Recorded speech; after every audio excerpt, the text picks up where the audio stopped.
Hello, everyone. I'm sorry, I'm supposed to say Group 8. This is our lab report number 7 for transient response of RC circuit and intro to transformers.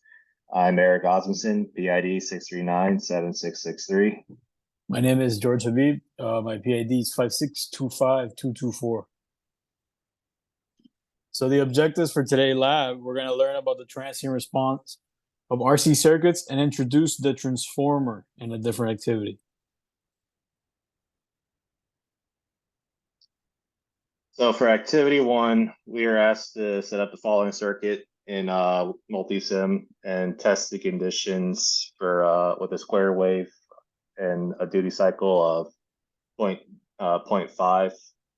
And then we were asked to change the frequencies based upon these conditions and ask the graph for the voltage output for each condition. Here's the multisim graph. And for A, it was T is equal to tau, which tau is going to be equal to 1 times 10 to the negative 4. It's going to be pretty much constant. And from that, we can derive the frequency as 10,000 hertz, which you can see up from the graph here is our V out, which comes out to about 248 millivolts. For B, our T, or should say period, was 0.01, which led to a frequency of 100 hertz. And we also kind of came up with the same voltage.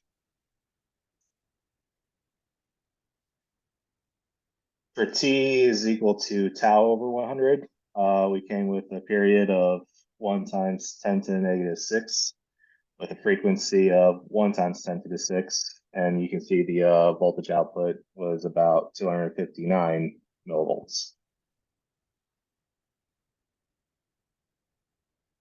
D is for D, it was T is equal to tau divided by 2, which the period was 5 times 10 to the negative 5, and the frequency was 2 times 10 to the 4 hertz. Lastly, for E, we were asked for T is equal to 2 tau. T was 2 times 10 to the negative 4, and frequency was 5 kilohertz. So for activity 2, we were given a circuit diagram with a center tap transformer.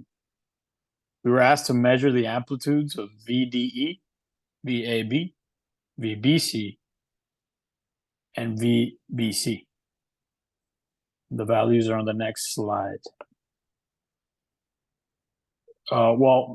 So this is the multisim simulation of our circuit diagram, but the calculations are on the next slide. So the given circuit is a negative feedback circuit.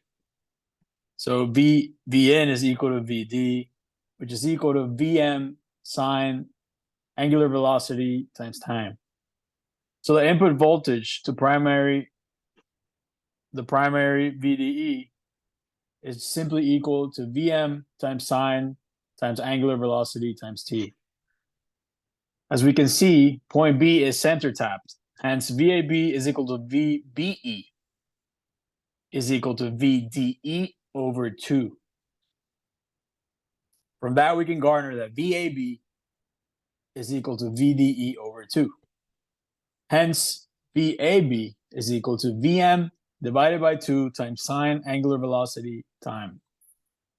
Now, VAC. VAC is equal to VAB plus VBC. We know that VAC then is equal to Vm over 2 sine omega t plus Vm over 2 sine omega t. Therefore, VAC is equal to Vm sine omega t. Then we have VDE RMS, which is equal to Vm over square root of 2, right, for the RMS, which is equal to 10.6 volts. Then VAB RMS is equal, no, not yet. VAB RMS is equal to VM divided by 2 times square root of 2, which is equal to 5.3 volts. Lastly, VAC RMS is equal to VM divided by square root of 2, which, just like VDE RMS, is 10.6 volts. Now, we were asked to find the turn ratio of 3 different conditions, or what you might call it, ratios. So for the first one, T minus E ratio with A minus B. VDE, as we know, is equal to 15 sine omega t.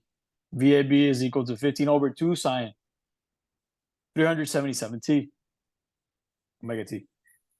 So the ratio is simply 15 sine omega t divided by 15 over 2 sine omega t, which is equal to 2. For the second one, D minus E ratio with B minus C. VDE is 15 sine omega t, and VBC is 15 over 2 sine omega t. So similarly, as with the first one, we have 15 sine omega t divided by 15 over 2 sine omega t, and a ratio of 2. And lastly, we have D minus E ratio with A minus C. Here, VDE and VAC are equal, so we have a ratio of 1. And that is all for activity 2.